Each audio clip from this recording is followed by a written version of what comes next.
బీహార్ ఎన్నికలపై ఆసక్తికర వ్యాఖ్యలు చేశారు టీపీసీసీ వర్కింగ్ ప్రెసిడెంట్ జగ్గారెడ్డి. బీహార్లో ఏం జరుగుతుందో ప్రజలు ఓటు వేశారో అర్థం కావడం లేదన్నారు ఆయన. జనం ఓట్లేశారా లేక ఈవీఎం మిషన్లే ఓట్లేసుకున్నాయా అన్న అనుమానం కలుగుతోందన్నారు జగ్గారెడ్డి.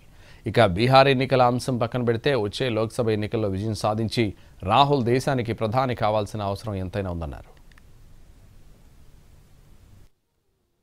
ఎన్నికలు జరిగినాయి బీహార్ రాష్ట్రంలో. సరే, ఏం జరుగుతుందో ఏమైతుందో తెలుస్తలేదు. జరుగుతున్నది. ప్రజలు ఏం చేస్తున్నారు ఏందో అర్థం. ప్రజలు ఓట్లు వేస్తున్నారు, మిషన్లే ఓట్లు వేసుకుంటున్నాయి, తెలియని పరిస్థితి. అనేక అనుమానాల్లో ఎన్నికల కమిషన్ పనిచేస్తుంది. मैं एक बात बोलना चाह रहा हूँ राहुल गांधी जी को, बिहार गए तो गंज जान दे, बिहार से कोई फर्क नहीं पड़ने का, मगर राहुल जी एक दिन यहाँ आने वाले इलेक्शन में ये देश के प्रधानमंत्री बनने का जरूरत है. राहुल गांधी जी देश के प्रधानी बनना है. बने तो ये देश की जनता सुकून की जिंदगी रहती है. ये देश की जनता आराम से नींद जाना, आराम से रहना.